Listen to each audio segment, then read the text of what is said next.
ಇವನು ಪೌಡ ಪುರುಷನ ಹೆಸರುದಾನಕ್ಕೆ ಕಾರಣ ಏನಪ್ಪ ಅಂದರೆ ಆ ಪೇಟ ಗಿಟ ಕಟ್ಟಕ್ಕೆ ಏನು ಕಾರಣ ಅಂದರೆ ಹೊಸ ದೇವಸ್ಥಾನ ಅವ ಮಣ್ಣಿನ ಗುಹೆ ಇತ್ತು. ಮುಂಚೆ ಮಣ್ಣಿನ ಗುಹೆ ಇತ್ತು. ಹೊಸ ದೇವಸ್ಥಾನ ಸ್ಥಾಪನೆ ಆಗಿ ಒಂದು 50 ವರ್ಷ 60 ವರ್ಷ ಮೇಲೆ ಆಯ್ತು. 60 ವರ್ಷ ಮೇಲೆ ಆಯ್ತು. ಅವತ್ತಿಂದ ಕೆಂಡ ದಕ್ಷಿಣೆ ಅಂತ ಆಗ್ತೈತಿ ಇಲ್ಲಿ ಶ್ರಾವಣದಲ್ಲಿ ಕೆಂಡ ದಕ್ಷಿಣೆ ಅಂತ ಆದಾಗ ಅವನ ಅಜ್ಜನ ಆಶೀರ್ವಾದದಿಂದ ಅದನ್ನ ಕಾವಿ ಬಟ್ಟೆ ಧರಿಸಲೇ ಕೆಂಡ ದಕ್ಷಿಣೆಗೆ ಹೋಗೋದಿಲ್ಲ. ಅವನು ಇಲ್ಲಿಂದ ಮುಳ್ಳಾವಿಗೆ ಮೆಟ್ಕೊಂಡು ಅಲ್ಲಿ ಹೋಗಿ ಬಿಟ್ಟು ಆಮೇಲೆ ಕೆಂಡ ಆಯ್ತಾನೆ. ಹಾಯ್ ಫ್ರೆಂಡ್ಸ್, ಎಲ್ರಿಗೂ ನಮಸ್ಕಾರ. ನಾವು ಇವತ್ತಿನ ಸಂಚಿಕೆಯಲ್ಲಿ ಶ್ರೀ ಹಿರೇಬಾಸೂರು ಆಂಜನೇಯ ಸ್ವಾಮಿ ದೇವಸ್ಥಾನಕ್ಕೆ ಹೋಗ್ತಿದ್ದೀವಿ. ಈ ಒಂದು ದೇವಸ್ಥಾನದ ಇತಿಹಾಸ ಮತ್ತು ಇಲ್ಲಿಯ ಮಹಿಮೆಯ ಬಗ್ಗೆ ಈ ದೇವಸ್ಥಾನದ ಅರ್ಚಕರು ಮತ್ತು ಗ್ರಾಮಸ್ಥರ ಬಳಿ ತಿಳಿದುಕೊಳ್ಳೋಣ. ಈ ಒಂದು ದೇವಸ್ಥಾನವು ದಾವಣಗೆರೆ ಜಿಲ್ಲೆಯಿಂದ ಸುಮಾರು 52 ಕಿಲೋಮೀಟರ್ ದೂರವಿದ್ದು ಶಿವಮೊಗ್ಗ ಜಿಲ್ಲೆಯಿಂದ 46 ಕಿಲೋಮೀಟರ್ ದೂರದಲ್ಲಿದೆ. ಹಾಯ್ ಫ್ರೆಂಡ್ಸ್, ಎಲ್ರಿಗೂ ನಮಸ್ಕಾರ. ನಾನು ಇವತ್ತಿನ ಸಂಚಿಕೆಯಲ್ಲಿ ನಿಮಗೆ ಹಿರೇಬಾಸೂರು ಗ್ರಾಮದ ಗ್ರಾಮ ದೇವತೆ ಆಗಿರುವಂತಹ ಆಂಜನೇಯ ಸ್ವಾಮಿ ದೇವಸ್ಥಾನಕ್ಕೆ ಕರ್ಕೊಂಡ್ಬಂದಿದ್ದೀನಿ. ಈ ಒಂದು ದೇವಸ್ಥಾನದ ಇತಿಹಾಸದ ಬಗ್ಗೆ ಇಲ್ಲಿನ ಅರ್ಚಕರ ಬಳಿ ತಿಳಿದುಕೊಳ್ಳೋಣ ಬನ್ನಿ. ಸ್ನೇಹಿತರೆ, ಈ ಒಂದು ದೇವಸ್ಥಾನದ ಇತಿಹಾಸ ತುಂಬಾ ಅಪೂರ್ವವಾಗಿದೆ. ಇದು ಪುರಾತನ ಕಾಲದ ದೇವಸ್ಥಾನವಾಗಿದ್ದು ಇಲ್ಲಿ ಆಂಜನೇಯ ಸ್ವಾಮಿ ಗ್ರಾಮ ದೇವತೆ ಆಗಿದ್ದರು. ಈ ಗ್ರಾಮದಲ್ಲಿ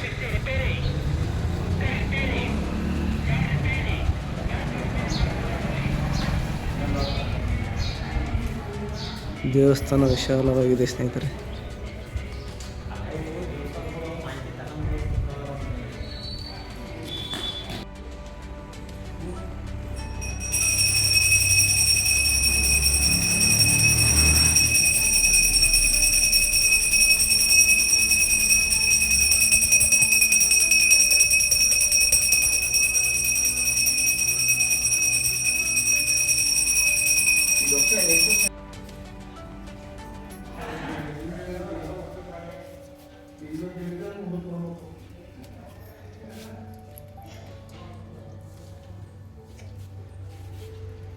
ಸಮರ ನಮಸ್ಕಾರ. ನಮಸ್ಕಾರ. ನಿಮ್ಮ ಹೆಸರು ಸಮರ? ಶಿವಮೂರ್ತಿ ಸಮರ. ಈ ಒಂದು ದೇವಸ್ಥಾನದ ಬಗ್ಗೆ, ಇಲ್ಲದ ಇತಿಹಾಸದ ಬಗ್ಗೆ ನಮ್ಮ ವೀಕ್ಷಕರಿಗೆ ಸ್ವಲ್ಪ ಹೇಳ್ತೀರಾ? ಹೌದು, ಹೇಳಿ ಸಮರ. ಏನಪ್ಪ ಅಂದ್ರೆ ಹಿಂದಿಂದು ಇತ್ತೀಚಿಂದ ಹೇಳ್ತಾ ಇರ್ತೇವೆ ಅಷ್ಟೇ. ನಮ್ಮ ಇದರಿಂದ ನಡೀತಾ ಇರೋದು ಮಾತ್ರ ಹೇಳ್ತಾ ಇರ್ತೇವೆ. ಹಲಸ್ವಾಮಿಗೂ ಇವನಿಗೂ ನೆಂಟಸ್ಥಾನ ಅಂದರೆ ಇವನು ಪೌಡ ಪುರುಷನ ಹೆಸರುದಾನಕ್ಕೆ ಕಾರಣ ಏನಪ್ಪ ಅಂದರೆ ಆ ಪೇಟ ಗಿಟ ಕಟ್ಟಕ್ಕೆ ಏನು ಕಾರಣ ಅಂದರೆ ಅಲ್ಲಿ ಮಠದಲ್ಲಿ ಗುರುವಿನಿಂದ ಹಲಸ್ವಾಮಿ ಗುರುವಿನಿಂದ ಆಶೀರ್ವಾದ ಪಡ್ಕೊಂಡು ಕಾವಿ ಬಟ್ಟೆ ಅಲ್ಲಿಂದ ಧರಿಸಕತ್ತಿ ಅವನು ಪೌಡ ತೋರ್ಸ್ಕೊಂತ ಬಂದದ ಅಲ್ಲಿಂದನವ. ಇವಾಗ ಅದು ಏನಾಯ್ತು, ಅವತ್ತಿನ ಪೀಳಿಗೆಯಲ್ಲಿ ಅವನು ಒಬ್ಬ ದಾಸ್ ಮಗ ಬಿದ್ದು ಸತ್ತು ಬಿದ್ದಂತೆ. ನಮ್ಮಿಂದ ಯಾರಿಂದ ಸಾಧ್ಯತೆ ಇಲ್ಲ. ಇದೇ ಹಿರೇಬಾಸೂರು ಆಂಜನೇಯ ಬರ್ತಾನೆ ಈಗ ಸ್ವಲ್ಪ ಹೊತ್ತಿಗೆ 5 ಗಂಟೆಗೆ ಬಂದ. ಅವಾಗ ಬಂದಾಗ ಅವನಿಂದ ಸಾಧ್ಯ ಹೊರತು ನೀವು ಯಾರು ಏನು ಮಾಡ್ತಾ ಇರ್ಬಿಟ್ರೆ ಹಂಗೆ ಆಗ್ಬಿಡ್ರಿ ಅಂತ ಬಿಡಿಸಿದ್ರಂತೆ ಗುರುಗಳ ಆಶೀರ್ವಾದದಿಂದ ಹಂಗೆ ಇತ್ತಂತೆ. ಆವಾಗ ಇವನು ಹೋಗಿ ದಾಸರ ಮಗನ 3 ಸುತ್ತು ಪ್ರದಕ್ಷಿಣೆ ಹಾಕಿದ್ದೆ ಹಂಗೆ ಗೋವಿಂದ ಅಂತ ಹಂಗೆ ಎದ್ದಾಗ ಅವನು ಗೋವಿಂದ ಅಂತ ಇದ್ದಾಗ ಅವಾಗ ಗುರುಗಳು ಆಶೀರ್ವಾದ ಮಾಡಿರಂತೆ, ನೀನು ಯಾವತ್ತು ಪೌಡ ಪುರುಷನೇ ಹೊರತು ನೀನು ಯಾವ ಆಂಜನೇಯಗೂ ಸಲ್ತಕ್ಕ ಬೇರೆ ಅಲ್ಲ, ಯಾವತ್ತು ಪೌಡ ಪುರುಷ ಹಂಚ್ಕೊಂಡೆ ಬಾಳ್ಬೇಕು ನೀನು ಅಂತಂದೇಳಿ ಅವರಿಂದ ಆಶೀರ್ವಾದ ಪಡ್ಕೊಂಡು ಬಂದಾಗ ಅವಾಗ ಅವತ್ತಿನ ಬೈಟ್ ಹಾಕಿದ್ಮೇಲೆ ಒಂದು ಕಾವಿ ಬಟ್ಟೆ ಅವನ ಮೈ ಹಾಕಿರಂತೆ. ಅನ್ಯಹಾರದ ಯಾವುದಕ್ಕೂ ಹೋಗಲ್ಲ ಇವನು, ಕಾವಿ ಮಾತ್ರ ಹಾಕಿದಾಗ. ಏಕೆಂದರೆ ಅವರು ಗುರುಗಳ ಆಶೀರ್ವಾದ ಪಡ್ಕೊಂಡು ಕಾವಿ ಬಟ್ಟೆ ಧರಿಸಿದಾಗ ಅದೇ ರೀತಿಯೇ ನಡ್ಕೊಂಡು ಬಂದಾನೆ. ಇವತ್ತಿಗೂ ಅದು ನಡೀತಾನೆ ಐತಿ. ಈಗಲೂ ಅದೇ ಥರನೇ ನಡೀತಾ ಐತಿ. ನಮಗೆ ಗೊತ್ತಿದ್ದಂಗೆ ಒಂದು ಅವತ್ತಿಂದ ಕೆಂಡ ದಕ್ಷಿಣೆ ಅಂತ ಆಗ್ತೈತಿ ಇಲ್ಲಿ ಶ್ರಾವಣದಲ್ಲಿ ಕೆಂಡ ದಕ್ಷಿಣೆ ಅಂತ ಆದಾಗ ಅವನ ಅಜ್ಜನ ಆಶೀರ್ವಾದದಿಂದ ಅದನ್ನ ಕಾವಿ ಬಟ್ಟೆ ಧರಿಸಲೇ ಕೆಂಡ ದಕ್ಷಿಣೆಗೆ ಹೋಗೋದಿಲ್ಲ. ಅವನು ಇಲ್ಲಿಂದ ಮುಳ್ಳಾವಿಗೆ ಮೆಟ್ಕೊಂಡು ಅಲ್ಲಿ ಹೋಗಿ ಬಿಟ್ಟು ಆಮೇಲೆ ಕೆಂಡ ಆಯ್ತಾನೆ. ಇಲ್ಲಿಂದ ಹೋದಾಗ ಅದನ್ನ ಶ್ರಾವಣದಲ್ಲಿ ಕೊನೆ ವಾರದಿಂದ ಕೆಂಡ ದಕ್ಷಿಣೆ ಮಾಡ್ತಾರೆ. ಅಲ್ಲಿ ಕೆಂಡ ಹಾಕಿ ಅವಾಗ ವೀರಭದ್ರ ದೇವ್ರದ್ದು ಕೆಂಡ ಆಗ್ತೈತಿ ಇಲ್ಲಿ. ಹೌದು, ಆ ಕೆಂಡ ದಕ್ಷಿಣೆ ದಿನ ಅವತ್ತು ಕೆಂಡ ಹಾಕಿ ಹೋಗ್ತಾನೆ. ಆನಂತರ ಅದೆಲ್ಲ ಮುಗಿಸ್ಕೊಂಡು ಬಂದು ಗುರುಗಳು ಮಠದ ಮನೆಗೆ ಹೋಗ್ತಾನೆ. ಮತ್ತು ನಮ್ಮೂರ ಮಠದ ಮನೆ ಐತಿ, ಅಲ್ಲಿ ಹೋಗಿ ಒಂದು 3 ದಿನ ಶಾಂತಿ ಆಗಕ್ಕೆ ಅವನಿಗೆ. ಕೆಂಡ ಆದ ದಿನ ಭಾಳ ರೊಚ್ಚಿನಲ್ಲಿರ್ತಾನೆ ಅಂತಂದೇಳಿ ಹಿಂದಿನ ಇವರು ಹೇಳೋರು ಪೂರ್ವಿಕರು. ಅವಾಗ ಏನಾಯ್ತು, ಮಠದ ಮನೆಗೆ ಇರ್ಬೇಕು ಒಂದು 3 ದಿನ ಅಂತ ಒಂದು ಆಶೀರ್ವಾದ ಮಾಡಿರ್ತಾರೆ ಗುರುಗಳು. ಮಠದ ಮನೆಯಲ್ಲಿ 3 ದಿನ ಇರ್ತಾನೆ. ಇಲ್ಲಿ ಮಠನ ಐತೆ? ಹೌದು, ನಮ್ಮ ಈ ಗ್ರಾಮದ ಮಠ ಅದು, ಪೂರ್ವಿಕರಿಂದ ಐತೆ ಅದು. ಅವಾಗ ಅವ್ರು ಆಶೀರ್ವಾದ ಪಡ್ಕೊಂಡು 3 ದಿನ ಅಲ್ಲಿದ್ದು ಅವ್ರ ಮನೆಯಲ್ಲಿ ಒಂದು 10,000 ರೂಪಾಯಿ ಮಾಡ್ಕೊಂಡು ಮತ್ತೆ ದೇವಸ್ಥಾನಕ್ಕೆ ಸೇರ್ತಾನೆ. ಪ್ರತಿ ವರ್ಷದಂತೆ ಮತ್ತೆ ರಥೋತ್ಸವನ ಆಗ್ತೈತಿ. ಹೋಳಿ ಹುಣ್ಣಿಮೆ ಆದ 5 ದಿನಕ್ಕೆ. ಹೋಳಿ ಹುಣ್ಣಿಮೆ ಆದ 5 ದಿನಕ್ಕೆ ಭಕ್ತರೆಲ್ಲರೂ ಸಾಕಷ್ಟು ಜನ ನೇರಿದ್ದಾರೆ. ನೆರೆತಾಗ ಮುಳ್ಗದ್ದಿಗೆ ಅಂತದ್ದು ಒಂದು ಐತಲ್ಲಿ, ಮುಳ್ಗದ್ದಿಗೆ ತುಳಿಯೋದು. ಎಲ್ಲ ಮಣೆವು ಗಿಣವೆಲ್ಲ ಅಷ್ಟು ಅಲ್ಲಿ ದುರ್ಗಮ್ಮನ ದೇವಸ್ಥಾನ ಅಂತ ಐತಿ. ಆ ದುರ್ಗಮ್ಮನ ದೇವಸ್ಥಾನಕ್ಕೆ ಹೋಗಿ ಮಣೆವು ಗಿಣವೆಲ್ಲ ಆಡ್ಕೊಂಡು ಬರ್ತಾನೆ. ಮಣೆವೆಲ್ಲ ಆಡ್ಕೊಂಬಂದು ಆಮೇಲೆ ಈಗೇನು ಪಾದಕೆ ಇದಾವಲ್ಲ, ಈ ಪಾದಕೆಗಳು ಮಾತ್ರ ಅಲ್ಲಿಗೂ ಹೋಗೋವಾಗ ಪಾದಕೆ ಅಲ್ಲಿ ಪಾದಕೆ ಐತಲ್ಲ, ಪಾದಕೆ ಏಕೆ ಜನರು ಹಿಡಿದಾರೆ, ಆ ಕಡೆ ಇಬ್ಬರು ಈ ಕಡೆ ಇಬ್ಬರು ಹಿಡ್ಕೊಂಡು ಓಡಾಡ್ತಂದ್ರೆ ಅದನ್ನ ಆಟ ಆಡ್ಕೊಂಡು ಬಂದು ಅವನ್ನ ಅಲ್ಲಿ ಪಾದಕೆ ಬಿಟ್ಟು ಮತ್ತೆ ಬಂದು ಮುಳ್ಗದ್ಗೆ ಹತ್ತಾನ ಅವಾಗ. ಅದನ್ನ ಮುಳ್ಗದ್ಗೆ ಹತ್ತಾನೆ ಪ್ರತಿ ವರ್ಷ ಹುಣ್ಣಿಮೆ 5 ದಿನಕ್ಕೆ. ಮತ್ತೆ ಸಾಯಂಕಾಲ ಬೂತಿನ ಸೇವೆ ಅಂತ ಅಂದರೆ ಈ ಬೂತ್ಗಳು ಹಂಚ್ಕೊಂಡು ಇಲ್ಲಿ ಕರೆರಾಯ ಕೆಂಪರಾಯ ಅಂತ ಅದಾವೆ ಎರಡು. ಆ ಕರೆರಾಯ ಕೆಂಪರಾಯ ಎರಡಕ್ಕೂ ಒಂದು ಅನ್ನದ ರಾಶಿ ಮಾಡ್ತಾರೆ. ಬಾಗ್ಲೆದ್ರಿಗೆ ಇವನು ಬಾಗ್ಲೆದ್ರಿಗೆ ಅಲ್ಲಿ ಅನ್ನದ ರಾಶಿ ಮಾಡ್ತಾರೆ. ಆ ಅನ್ನದ ರಾಶಿ ಫುಲ್ಲು ಊಟ ಮಾಡ್ತಾರೆ. ಊಟ ಅಷ್ಟು ಆಗಲ್ಲ, ತಿನ್ನೋಕ್ಕಾಗಲ್ಲ ಅವ್ರ ಕೈಲಿ. ಇಲ್ಲಿಂದ ಹೊಂಚ್ಕೊಂಡು ಅಲ್ಲಿಗೆ ಬೂತಕ್ಕೆ ಅನ್ನ ಹಾಕಿದಾಗ ಅನ್ನ ಫುಲ್ ಉಂಡಕ್ಕಾಗಲ್ಲ. ಮತ್ತು ಜನಗಳೆಲ್ಲ ಪ್ರಜೆಗಳು ಎಲ್ಲ ಊಟ ಮಾಡ್ತಾರೆ. ಅವ್ರ ಜನರು ಏನಾರ ತಳವಾರ ನಮ್ಮ ವಂಶಸ್ಥರು ಅವರಷ್ಟು ಊಟ ಮಾಡ್ತಾರೆ. ಅದನ್ನ ಊಟ ಮಾಡಿ ಸಮರೆ ಈ ದೇವಸ್ಥಾನ ಎಷ್ಟು ವರ್ಷ ಹಳೆದಿರ್ಬೋದು ನಿಮಗೆ ತಿಳಿದ? ಸುಮಾರು 50 ವರ್ಷ ಮೇಲೆ ಆಗೈತೆ. ಅದಲ್ಲೇ 100 ವರ್ಷ ಬಟ್ಟಿಗೆ ಬಂದ ದೇವಸ್ಥಾನ. ನಮಗೂ ಗೊತ್ತಿಲ್ಲ ಅದು, ಯಾಕಂದ್ರೆ 100 ವರ್ಷ ಮ್ಯಾಕೆ ಜಾಸ್ತಿನೇ ಆಯ್ತು. ಹೊಸ ದೇವಸ್ಥಾನ ಅವಾಗ ಮಣ್ಣಿನ ಗುಹೆ ಇತ್ತು. ಮುಂಚೆ ಮಣ್ಣಿನ ಗುಹೆ ಇತ್ತು. ಹೊಸ ದೇವಸ್ಥಾನ ಸ್ಥಾಪನೆ ಆಗಿ ಒಂದು 50 ವರ್ಷ 60 ವರ್ಷ ಮೇಲೆ ಆಯ್ತು. 60 ವರ್ಷ ಮೇಲೆ ಆಯ್ತು. ಯಾಕೆ 60-65 ವರ್ಷ ಸ್ಥಾಪನೆ ಆಗಿರೋದು. ಇಲ್ಲಿ ಕೂತ್ರೆ 61ನೇ ಇಸ್ವಿಗೆ ಸ್ಥಾಪನೆ ಆಗಿರೋದು. ಒಂದು ನಿಮಿಷ ಅಜ್ಜ ಹೇಳ್ರಿ. 61ನೇ ಇಸ್ವಿಗೆ ಸ್ಥಾಪನೆ ಆಗಿರೋದು. ಅಲ್ಲಿಂದ ಇದು ಹೊಸದಾಗ ಹಳೇದೇ ಇತ್ತು, ಇದು ಮಣ್ಣಿಂದು. ಅದನ್ನ ಹೊಸದಾಗಿ ಕಟ್ಟಿ ಸ್ಥಾಪನೆ ಮಾಡಿರೋದು. ಇದು ನೀವು ನೋಡಿದಿರಲ್ವಾ? ನಮಗೆ ಗೊತ್ತಾಯ್ತು, ಸಣ್ಣ ಹುಡುಗರು ನಾವು. ಇದು ಮುಂಚೆ ಯಾವ ಥರ ಇತ್ತು ದೇವಸ್ಥಾನ? ಮಣ್ಣಿನ ಗುಹೆ ಒಂಥರ ಗುಹೆ ಥರ ಇತ್ತು. ಮತ್ತು ಹೊಸದು ಕಟ್ಟಿ 60 ವರ್ಷ ಆಗೈತೆ. 65 ಆಯ್ತು. ಸಣ್ಣ ಹುಡುಗರು ಓಡಾಡಿದ್ವಿ ಅದ್ರಿಂದ ಕೂಡ ಸ್ಥಾಪನೆ ಆದಾಗ ನಾವು ಸ್ಥಾಪನೆ ಆಗಿರೋದು. ಕರೆಂಟು ಅದು ಒಂದೇ ಸರಿ ನಮ್ಮ ಊರಿಗೆ ಅದಾಗಿದ್ದು. ಇಲ್ಲಿನ ಒಂದೆರಡು ಪವಾಡ ಹೇಳ್ತೀರಾ ಸಮರೆ? ಪವಾಡ ಅಂದ್ರೆ ಅದೇ ಇದು ಎಲ್ಲ ದೇವರು ಎಲ್ಲ ಆಂಜನೇಯ ಎಲ್ಲ ಊರಾಗ ಅದಾವೆ. ಈ ಆಂಜನೇಯ ಕಾವಿ ಧರಿಸಿ ಕೆಂಡಕ್ಕೆ ಹೋಗೋದು ಒಂದು ಇತಿಹಾಸ ಐತಿ. ಇದು ಇಲ್ಲಿಂದ ಒಂದು ಪ್ರತೀತಿ. ಬೇರೆ ಕಡೆಗಿಂತ ಎಲ್ಲಿ ಆಂಜನೇಯ ಸ್ವಾಮಿ ಪವಾಡ ಅಂದ್ರೆ ಅದೇ ಕಾವಿ ಬಟ್ಟೆ ಉಟ್ಕೊಂಡು ಇದು ಮಾಡೋದು. ಭಕ್ತಾದಿಗಳು ತುಂಬಾ ಜನ ಬಂದಿದ್ದಾರೆ. ಇದು ಕರಿಯಣ್ಣ ಕೆಂಚಣ್ಣ ಅಂತ ಹೇಳಿದ್ರಲ್ಲ, ಕರಿಯರಾಯ ಕೆಂಚರಾಯ ಅಂತ. ಅವ್ರದ್ದು ಇಷ್ಟು ಹೇಳ್ತೀರಾ? ಅದು ಏನು ವಿಚಾರ? ಅವ್ರನ್ನ ಇವನು ಸಾಯ್ಕಂದ್ರದ್ದು ಆಂಜನೇಯ ಸ್ವಾಮಿ. ಅವನಿಗೇನು ಬಗ್ಲದ ಕಾಲಕ್ಕೆ ಅವು ಒಂದು ಚೌಡ ಇದು ಇವೆಲ್ಲ ಬ್ರಹ್ಮಪಿಶಾಚಿ ಅವಾಗೆಲ್ಲ ಭೂತಗಳು, ಆಮೇಲೆ ಇದು ಚೌಡಿ ಭೂತಗಳು ದೇವುಗಳು ಅವನ್ನೆಲ್ಲ ಅವನ್ನ ಹಚ್ಚಿ ಅವ್ನು ಕೆಲಸ ಮಾಡಿಸೋದು ಆಂಜನೇಯ ಸ್ವಾಮಿ. ಅವನಿಗೆ ಬಗ್ಲದ ಕಾಲಕ್ಕೆ ಇವ್ರನ್ನೆಲ್ಲ ಕರ್ಕೊಂಡು ಅವ್ರನ್ನ ಜೊತೆ ಇಟ್ಕೊಂಡು ಕೆಲಸ ಮಾಡಿ ಮುಗಿಸ್ಕೊಂತ ಬರ್ತಾರ. ಅವ್ನು ಯಾವನು ಉಳಿಸ್ಕೊಂಡಲ್ಲ, ಒಳ್ಳೆ ಕೆಲಸ ಮಾಡ್ಕೊಂತ ಬಂದಾನೆ. ಈ ಕರಿರಾಯ ಕೆಂಚರಾಯ ಅಂದ್ರೆ ಅವರು ಆಂಜನೇಯ ಸ್ವಾಮಿ ಭಕ್ತರು. ಆಂಜನೇಯ ಸ್ವಾಮಿ ಭಕ್ತರೇ, ದಾಸರ ಇದ್ದಾಗ ಅದು ಭಕ್ತರೇ. ಭೂತಗಣ ಇಟ್ಕೊಂಡೆ ಇದು ಮಾಡೋದು. ಇವರು ಇರ್ಬ್ಲಾರ ಹಿಡ್ಕೊಂಡು ಗಂಡು ಮಕ್ಕಳು ಅದಾರ, ಅವ್ರಿಗೂ ಗಂಡು ಮಕ್ಕಳ ಹೊಂಡಿಸ್ಕೊಂಡು ಮಾಡ್ತತಿ. ಮತ್ತೆ ಇಲ್ಲಿ ವೆಂಕಟೇಶ್ವರ ಸ್ವಾಮಿ ದೇವಸ್ಥಾನ ಸ್ವಾಮಿ ಅದು ಆದಿ ಕಾಲದ್ದೇ. ಅದು ನಮಗೂ ಗೊತ್ತಿಲ್ಲ. ಅದು ಈಗ ಇದು ಮೊನ್ನೆ ಸ್ಥಾಪನೆ ಆಗಿರೋದು. ಇದು ಅಲ್ಲೇ ಮಣ್ಣಿನ ಗುಹೆ ಹತ್ರ ಮಣ್ಣಿನ ಗುಹೆ ಇಟ್ಕೊಂಡೆ ಪೂಜೆ. ಅಂದ್ರೆ ಇಲ್ಲಿ ಯಾರು ಸ್ಥಾಪನೆ ಮಾಡಿದ್ರ ಅಂತ ನಿಮಗೆ ಗೊತ್ತಿಲ್ಲ? ನಿಮಗೆ ತಿಳಿದ ಮಟ್ಟಿ 3 ವರ್ಷ 4 ವರ್ಷ 5 ವರ್ಷದ ಹುಡ್ರು ನಾವು ಸ್ಥಾಪನೆ ಆದಾಗ. ಮುಂಚೆ ಎಲ್ಲ ಗುಹಾಂತರ ದೇವಾಲಯ ಇದ್ದಿದ್ನ ನೀವು ಜೀರ್ಣೋದ್ಧಾರ ಮಾಡಿ ಪೂರ ಇಡೀ ವೀರಭದ್ರ ದೇವರು, ದುರ್ಗಮ್ಮ, ಹನುಮಂತೇವರು ಮಣ್ಣಿನವೇ ಇದ್ದವು.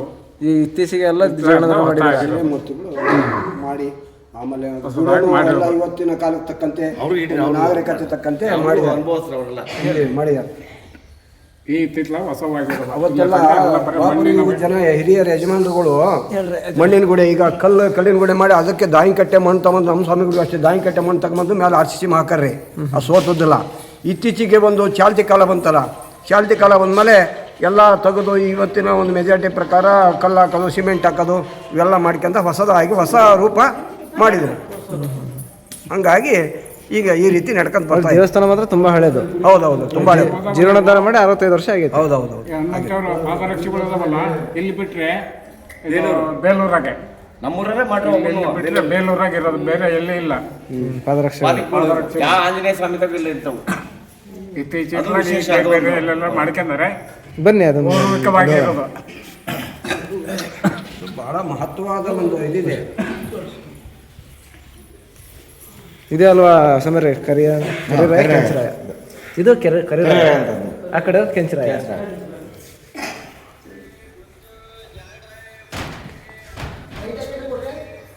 ನಮ್ಮೂರು ಏಕೆ ಜನದವ್ರು ಮಾಡಿರೋದು ಇವು ಪಾದಕಿಗಳು. ಇವು ಇಲ್ಲಿ ಬಿಟ್ಟರೆ ಅಲ್ಲಿ ಒಂದು ಜೊತೆ, ಇಲ್ಲಿ ಒಂದು ಜೊತೆ, 2 ಜೊತೆ ಮಾಡಿದ್ದಾರೆ. ಎಲ್ಲಿಗೆ ಬೇಲೂರು ಚೆನ್ನಕೇಶ್ವರ ದೇವಸ್ಥಾನಕ್ಕೆ ಕೊಟ್ಟರೆ ನಮ್ಮೂರಲ್ಲೇ, ಇಲ್ಲಿಂದ ಅಲ್ಲಿ ಕೊಟ್ಟರು. ಅಲ್ಲೊಂದು ಜೊತೆ, ಇಲ್ಲಿಗೊಂದು ಜೊತೆ ಮಾಡಿ ಅವಾಗ ಹಿರಿಯರು ಮಾಡಿರೋದು ಇದು. ಬೇಲೂರು ಚೆನ್ನಕೇಶ್ವರ ದೇವಸ್ಥಾನಕ್ಕೂ ಇಲ್ಲಿಗೂ ರಥೋತ್ಸವದಾಗ. ಇದು ಪಾದಕೆಗಳು ವರ್ಷಕ್ಕೊಂದ್ಸರಿ ಚೇಂಜ್ ಮಾಡ್ತಾರಾ? ಇಲ್ಲ ಹೂವು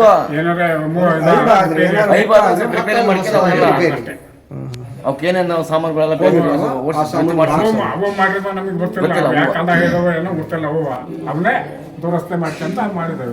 ಅವು ಗೊತ್ತಿಲ್ಲ ನಿಮಗೆ? 2 ದಿಡಗೂರು ಇದೇ ರಥೋತ್ಸವಕ್ಕೆ ಅವಾಗ ಹೊರಗೆ ತೆಗೆದು ದಿಡಗೂರು ಆಂಜನೇಯ, ನಮ್ಮ ಆಂಜನೇಯನು 2 ಜನನು ಆಟ ಆಡಿ, 2 ದೇವ್ರುಗಳು ಆಟ ಆಡಿದ ಮೇಲೆ ಮುಳ್ಳತ್ತದು ಹೋಗೋದು.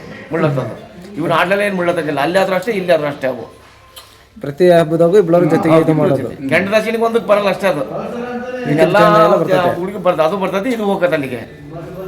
ಹುಡುಗರು ಅಂದ್ರೆ ಅಪೋಸಿಟ್, ನದಿಯಿಂದ ಆ ಕಡೆ ಇರೋದಲ್ಲ, ಹೊಳೆ ಆ ಕಡೆ ಇರೋದು. ದಿಡಗೂರು ಆಂಜನೇಯ, ಈ ಆಂಜನೇಯ, ಬಿಳಗನಹಳ್ಳಿ ಆಂಜನೇಯ, 3 ಜನನು ಅಣ್ಣ ತಮ್ಮರವರು. ನಮ್ಮ ಹಿರಿಯರ ಯಜಮಾನ್ ಹೇಳೋರು, ದಿಡಗೂರಪ್ಪನೇ ಹಿರಿಯನಂತೆ, ಇವನು 2ನೇನಂತೆ, ನಮ್ಮನ್ ಚಿಕ್ಕನಂತೆ. ನಮ್ಮ ಗ್ರಾಮದಾಗ ಇರ್ತಕ್ಕಂಥ ಆಂಜನೇಯ ಚಿಕ್ಕನಂತೆ. ಇವ್ರು ಬೀರ್ಗುಂಡಳ್ಳಿಯವರು, ಅವ್ರ ಯಜಮಾನ್ ಅವ್ರಿಗೂ ಸ್ವಲ್ಪ ಏನೋ ಅಂದ್ರೆ ವಹಿವಾಟು ಐತಿ. ಅಂದ್ರೆ ದೊಡ್ಡರಿಗೆಲ್ಲ ಗೊತ್ತಿರ್ತದೆ. ಇವ್ರು ಹೇಳಿದ್ರೆ ಈಗ ನಮಗೆ ಗೊತ್ತಾಗೋದು, ಅದಕ್ಕೋಸ್ಕರನೇ ಇದು ಮಾಡ್ತಿರೋದು ನಾವು. ಹೇಳ್ರಿ ರಾಜ. ಇಲ್ಲ, ಅದೇ ರೀತಿನೇ ನಾವು ಫಸ್ಟ್ ಅವನು ದಿಡಗೂರಪ್ಪ ಹಿರಿಯನು, ಇವನು 2ನೇನು, ನಮ್ಮ ಬಿಳಗನಹಳ್ಳಿ 3ನೇನು, ಅವನೇ ಚಿಕ್ಕನ್ ಎಲ್ಲರಿಗಿಂತ. ಇದು ಇವ್ರಿಗೆಲ್ಲರಿಗೂ ಒಡೆಯ ಅವನು ಬಸವಣ್ಣ. 3 ಗಡೆ ಮೇಲೆ ಕುಂತವನು, 3 ಗಡೆ ಮೇಲೆ. ಹಿಂದೆ ದೊಗ್ಗಳಿಂದ ದೊಗ್ಗಳ್ಳರಂತೆ, ದೊಗ್ಗಳ್ಳಿಗೆ ಅಣ್ಣ ತಮಗೆ ಜಗಳ ಬಂದು, ಹೊಳೆ ಬಂಡಿ ಗಾಡಿ ಮೇಲೆ ಅಣ್ಣ ತಮ್ಮ ಜಗಳ ಬಂದು, ಇಲ್ಲ ಕಣ ನಮ್ಮ ಸ್ವಾಮಿ ನಾನು ಕಿತ್ಕೊಂಡು ಹೋಗ್ಕೊಂಡು, ನಾನು ತಗೊಂಡು ಹೋಗ್ತೀನಿ ಅಂತೇಳಿ ಅಣ್ಣ ತಮ್ಮ ಗುದ್ದಾಡಿಕೊಂಡು ಹೊಳೆ ಬಂಡಿ ಗಾಡಿ ಮೇಲೆ ತಗೊಂಬಂದ್ರಂತೆ. ಬರ್ಬೇಕಾರೆ ಅವ್ರ ರಥೋತ್ಸವ ಬರ್ಬೇಕಾರೆ ಅಲ್ಲಿಗೆ ಅಚ್ಚು ಮುರ್ಕೊಂಡ್ ಬಿತ್ತಂತೆ. ನಮ್ಮ ಗಡಿಗೆ 3 ಗಡಿ ಕೂಡಿ ತಕ್ಕ ಅಚ್ಚು ಮುರ್ಕೊಂಡ್ ಬಿತ್ತಂತೆ. ಅವಾಗ ಅವ್ರು ವಾಗ್ದಾನ ಆತಂತೆ, ನಾನು ಇಲ್ಲೇ ಸ್ಥಾಪನೆ ಮಾಡ್ಬೇಕಂತ ವಾಗ್ದಾನ ಆತಂತೆ. ಹಂಗಾಗಿ ಅವ್ನು ಅಲ್ಲಿ ಸ್ಥಾಪನೆ ಮಾಡಿದ್ದಾರೆ. ಅದು ನಮ್ಮ ಪೂರ್ವಾರ್ಜಿತರು ಹೇಳಿರೋ ಒಂದು ನೆನಪು ನಮಗಿರೋದಕ್ಕೆ ಹೇಳ್ತೀವಿ. ಅದು 3 ಗಡೆ ಕಾಯಿ, 3 ಗಡೆ ಕಾಯಿ. ಇವ್ರು 3 ಜನಕ್ಕೂ ಒಡೆಯ ದೊಡ್ಡ ಅಣ್ಣ.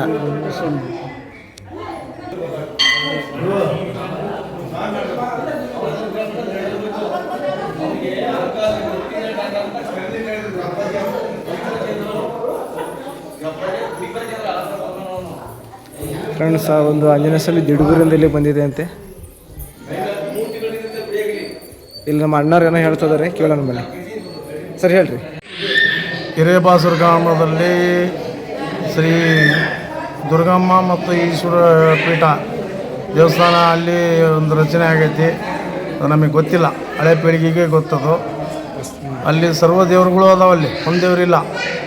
ದುರ್ಗಮ್ಮ ಇದೆ, ಈಶ್ವರ ಪೀಠ ಇದೆ, ಸೂರ್ಯನಾರಾಯಣ ಇದೆ, ಗಣಪತಿ ಇದೆ, ಕೊಳ್ಳಿರಾಮಪ್ಪ ಐತಿ. ಕೊಳ್ಳಿರಾಮಪ್ಪ ಅಂತ ಅದ್ಯಾವುದು? ಅದು ಇದೆ, ಇದು ಸಂಬಂಧಪಟ್ಟದ್ದೆ. ಆಮೇಲೆ ಮಾತಿಂಗಮ್ಮ ಅದಾಳೆ ಅಲ್ಲೇ, ಪ್ಲಸ್ ಹಳದಮ್ಮ ಐತಿ. ಆಮೇಲೆ ಪ್ಲಸ್ಸು ಕಾಳಮ್ಮನೂ ಬನ್ನಿ ಒಂದು ಕಟ್ಟಿ ಕಾಳಮ್ಮನ ಅಲ್ಲಿ ಪ್ರತಿಷ್ಠಾಪನೆಗೊಂಡಾಳೆ. ದೇವಸ್ಥಾನ ಥರ ದೊಡ್ಡದೈತಲ್ಲ ಅದು? ಹೌದು, ದೊಡ್ಡದಿದೆ. ಆಮೇಲೆ ಪ್ಲಸ್ಸು ಮೈಲಾರಲಿಂಗೇಶ್ವರನ ಅಲ್ಲೇ ಪ್ರತಿಷ್ಠಾಪನೆಗೊಂಡತಿ. ಇಷ್ಟೆಲ್ಲ ದೇವರುಗಳು ಅದಾವ ಅಲ್ಲಿ ಒಂದೇ ಸ್ಥಳದಲ್ಲಿ. ಅವ್ರಿಗಿನ ದೇವಸ್ಥಾನದ ಈಶ್ವರ ದೇವಸ್ಥಾನದಲ್ಲಿ. ಅದು ಕಟ್ಟಿ ಎಷ್ಟು ವರ್ಷ ಆಯಿತು? ಅದು ಇತಿಹಾಸ ಗೊತ್ತಿಲ್ಲ, ನಮಗೆಲ್ಲ ಗೊತ್ತಿಲ್ಲ, ಪೂರ್ವಜರಿಗೆ ಗೊತ್ತದು. ಅವ್ರವ್ರದ್ದು ಅದು ಮಣ್ಣಿನ ಗುಡೇನೆ ಇದ್ದದ್ದು. ನಮಸ್ಕಾರ ಸಮರೆ, ನಿಮ್ಮ ಹೆಸರು? ರಾಘವೇಂದ್ರ ಸ್ವಾಮಿ ಅಂತನಾ? ಇದು ಹಳೆ ಕಾಲದ ದೇವಸ್ಥಾನ. ಹೇಳ್ರಿ ಸಮರೆ. ಇದು ದುರ್ಗಮ್ಮ ದೇವಸ್ಥಾನ ಅಂದ್ರಲ್ಲ? ದುರ್ಗಮ್ಮ ದೇವಸ್ಥಾನ. ಎಷ್ಟು ವರ್ಷ ಆಗಿರ್ಬೋದು ಸಮರೆ? ಒಂದು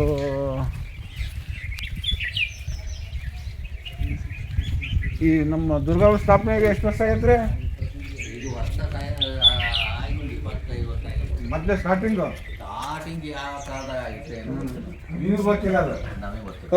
ಅಜ್ಜಪ್ಪ, ಈ ದೇವಸ್ಥಾನದ ಇತಿಹಾಸದ ಬಗ್ಗೆ ಸ್ವಲ್ಪ ಮಾಹಿತಿ ಹೇಳ್ತೀರಾ ನಮಗೆ?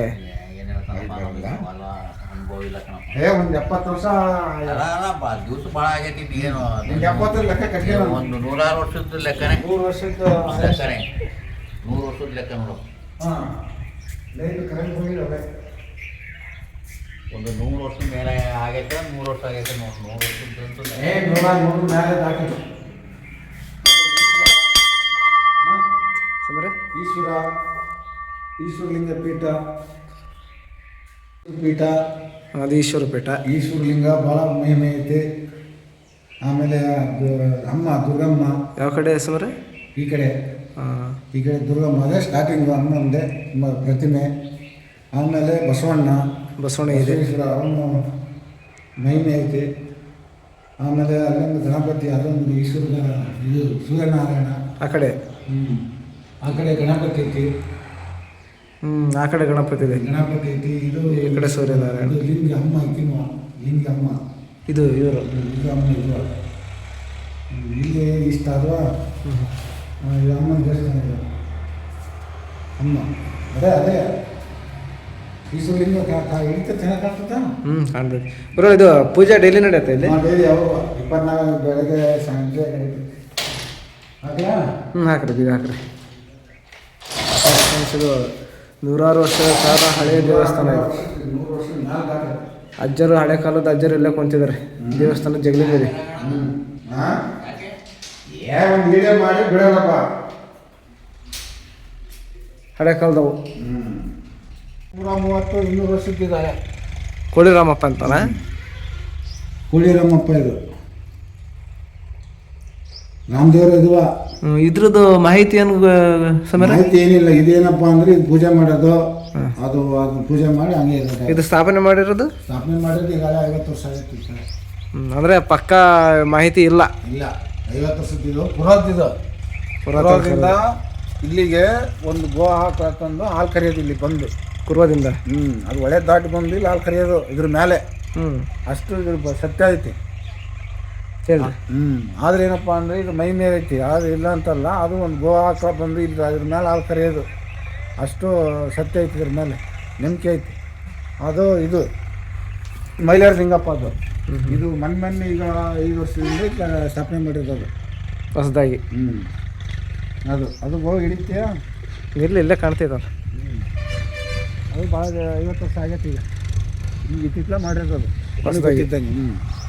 ಬನ್ನಿ ಅದು ಅದೊಂದು ಗುಡಿ. ಅದು ಇದು ಹನ್ನಪ್ಪ ದುರ್ಗ ಇದ್ದಾಗ ಇದ್ದಂಥ ಅದು ಹಳೆ ಕಾಲದಾಗೆ. ಅದು ಹಳೆ ಕಾಲದ್ದು. ಅದು 150 200 ವರ್ಷ ಆಗೈತೆ ಅಷ್ಟು. ಇವಾಗ ಹೇಳ್ರಿ. ಮಣ್ಣಿನ ಗುಡಿ. ಅದು ಮಣ್ಣಿಂದ ಈಗ ಹೊಸದಾಗಿ RCC ಹಾಕಿ ಒಂದು ಉದ್ಭೋಗ ಮಾಡಿದ್ದೀವಿ. ಹೊಸದಾಗಿ ಜೀರ್ಣೋದ್ಧಾರ ಮಾಡಿದ್ದೀರಾ? ಅದು ಹೊಸ ರೂಪ ಮಾಡಿ ಒಂದು ಹೊಸ ಕಾಲ ಮಾಡಿ ಅಮ್ಮಂದೊಂದು ಸ್ಥಾಪನೆ 50 ವರ್ಷ 60 ವರ್ಷ ಆಗಿದೆ ಸ್ಥಾಪನೆ ಮಾಡಿ. ಅದು ಹಳೆ ಕಾಲದ್ದು. ಹಳೆ ಕಾಲದಾಗ ಯಾರು ಮಾಡಿದಾರೆ ಅಂತ ಗೊತ್ತಿಲ್ಲ. ಹಳೆ ಕಾಲದ್ದು ಅಲ್ಲೇ ಹೋಗಿದ್ದಾರೆ ಅವ್ರು. ಅಲ್ಲೇ ಅವ್ರ ಒಳಗೆ ಹೋಗಿದ್ದಾರೆ. ಟಿಕೆಟ್ ತಗೊಂಡಾರ ಅಂತೀರ? ಈಗ ನಮ್ಮ ಕಾಲದಾರ ಇರೋದು ಈಗ. ಹಾಗೆ.